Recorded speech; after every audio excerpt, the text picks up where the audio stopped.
दिल्ली विधानसभा चुनाव में बीजेपी की जीत में हरियाणा के नेताओं का भी अहम रोल रहा है। चूंकि हरियाणा दिल्ली से सटा हुआ है और यहाँ की 32 सीटों पर हरियाणा का प्रभाव है, यही वजह है कि बीजेपी ने केंद्रीय मंत्री मनोहर लाल खट्टर और सीएम नायब सिंह सैनी को स्टार प्रचारक दिल्ली में बनाया था।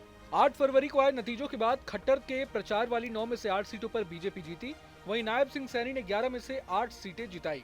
आम आदमी पार्टी सुप्रीमो अरविंद केजरीवाल के यमुना में जहर मिलाने के दांव को फेल करने वाले भी सीएम सैनी ही थे, जिन्होंने इस मुद्दे को बीजेपी पर हावी नहीं होने दिया और केजरीवाल के आरोपों की हवा निकाल दी।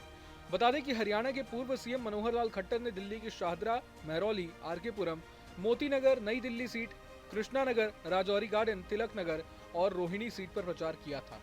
वहीं हरियाणा के मौजूदा सीएम नायब सिंह सैनी ने सुल्तानपुर माजरा, नांगलोई जाट, बवाना, मुंडका, सीलमपुर, रिठाला, ग्रेटर कैलाश, जंगपुरा, तिमारपुर और शकूर बस्ती सीट पर प्रचार किया था। अब जब बात हरियाणा के नेताओं के जलवे की हो रही है तो भला सीएम योगी के भौकाल की बात कैसे ना करें। आपको बता दें कि दिल्ली विधानसभा चुनाव में उत्तर प्रदेश के मुख्यमंत्री योगी आदित्यनाथ बीजेपी के लिए मोर्चा संभाले दिखे थे। बीजेपी उम्मीदवारों के लिए उन्होंने धुआंधार रैलियां कर माहौल भी बनाया था। सीएम योगी आदित्यनाथ को खास तौर पर उन सीटों पर चुनाव प्रचार की कमान सौंपी गई थी जहां पूर्वांचली वोटरों का प्रभाव सबसे ज्यादा है। उन्होंने एक है तो सेफ है के नारे से हिंदुत्व के मुद्दे को धार देकर चुनावी माहौल बना दिया था। जिन सीटों पर योगी ने प्रचार किया था उनमें जनकपुरी, मुस्तफाबाद, घोंडा, शाहदरा, पटपड़गंज, किराड़ी और उत्तम नगर सीट शामिल है। खास बात यह है कि जिन सीटों पर सीएम योगी ने प्रचार किया था उनमें से 90% सीटों पर बीजेपी की प्रचंड जीत हुई है। जानकारी के लिए आपको बता दूं कि हाल ही में 3 राज्यों में हुए विधानसभा चुनाव में सीएम योगी आदित्यनाथ का खूब जादू चला था। महाराष्ट्र में उनका बटोगे तो कटोगे का नारा टर्निंग पॉइंट माना जाता है। यहाँ उन्होंने जहाँ जहाँ जनसभाएं की थी वहाँ विपक्ष धराशायी होते दिखा था।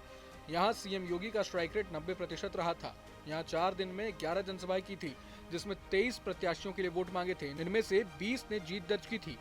यही नहीं, हरियाणा में जिन 20 उम्मीदवारों के लिए उन्होंने जनसभाएं की थी उनमें से भी 13 ने जीत का परचम लहराया था। जम्मू कश्मीर में भी उनका स्ट्राइक रेट 90% रहा था और झारखंड में उन्होंने 13 सीटों पर प्रचार किया था, जिसमें से 5 पर कमल खिला था।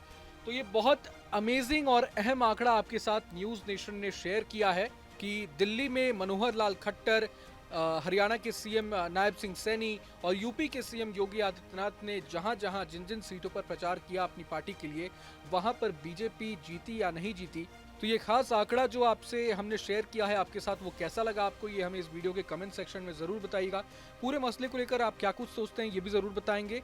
और अगर ये वीडियो आपको पसंद आए तो लाइक करें और चैनल को सब्सक्राइब करें। वहीं तमाम बड़ी खबरों के लिए देखते रहें न्यूज नेशन।